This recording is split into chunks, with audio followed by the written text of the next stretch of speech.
Shoqëria civile në Shqipëri nuk po funksionon siç duhet. Sipas të dhënave të raportit të prezantuar për vitin 2012, shoqëria civile ka qëndruar në stagnacion me tendencë drejt përkeqësimit gjatë viteve të fundit në vendin tonë. Sipas Gjergji Vurmo, kreu Institutit për Demokraci e Ndërmjetësim, shoqëria civile në vendin tonë vazhdon që të haset me vështirësi të shumta. Në vitet e fundit, 5 ose 6 vitet e fundit,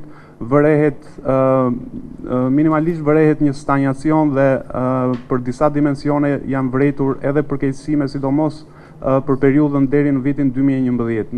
Në vitin 2011 më konkretisht ka qenë dimensioni i mjedisit ligjor dhe dimensioni i advokimit shoqërisë civile, i cili ka vërejtur përkeqësim. Ndërkohë, përfaqësuesi i USAID, Mark Ellingstad, u shpreh se shoqëria civile ka shumë rëndësi për demokratizimin e një vendi.